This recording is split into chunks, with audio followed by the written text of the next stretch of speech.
everyone is entitled to their opinion. And syempre, yung sa kanya, ganun eh. I don't have to share that opinion because I've never been to that specific cafe in Iloilo. Pero yun nga, yun naman kasi yung problema sa mga tao. Sasabihan mo ng totoo, totoo yun para sa kanya. Bakit nyo naman i-force food review nga niya yun? Hindi naman pwedeng pare-pareho yung mga food review. Kasi magkikaiba naman yung mga kritiko. Sanay na kasi ako dyan pag nagkakaroon ako ng opinion at hindi naman matanggap-tanggap ng mga noipi. Syempre, pepersonalin ka. Ibubuli ka para, kunwari, you would feel bad about your opinion even if you're just telling the truth. Sa kanya yun eh. That's the truth for her. So, para sa akin, she's entitled to that. This is after all a free country. We are living in a democracy and the freedom of speech is buong-buo. If she thinks everything in that cafe is bland, then it is bland. If you don't want to agree with her, then you can taste it for yourself. Ganun lang naman yun. I just woke up because Tony is singing in the shower. We are headed out. We are sailing to Cebu today. So the car got packed last night after the birthday of Kuya Vincent. Ed is in the kitchen because he is preparing the last steak we're gonna be having in this house for a while. Since we're leaving today and dire-diretso kasi yung mga lakad namin sa June.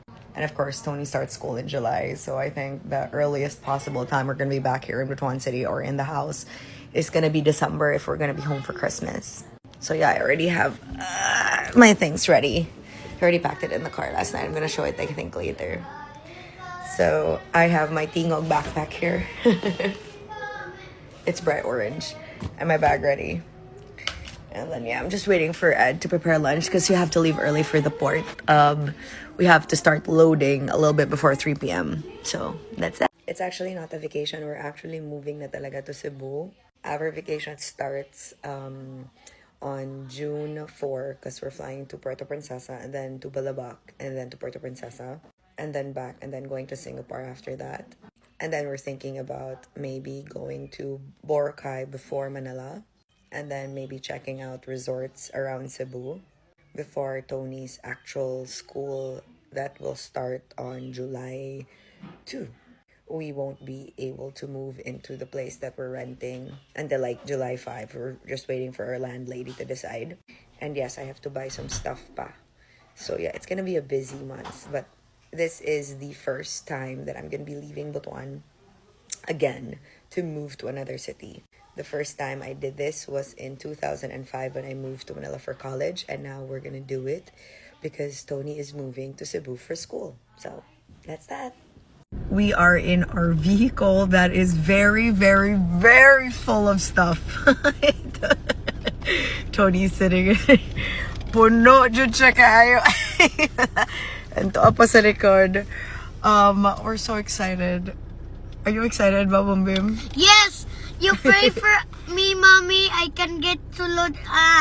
No, you could get into. So we are headed to the port. We just dropped by Andox to buy our favorite lechon baka for our meal. Although I have my cheesy seafood here. I was craving for cheesy seafood noodles, so I'm gonna have that later.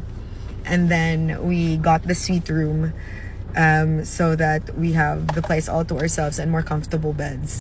Tomorrow when we get to Cebu, we're gonna unload everything in Ed's house and then we're gonna enroll Tony. So that's it. Ingat! It was 20 years ago when I left Butuan City for the first time to study college in Manila. It was 20 years ago when I moved from Butuan to go to the University of Asia and the Pacific.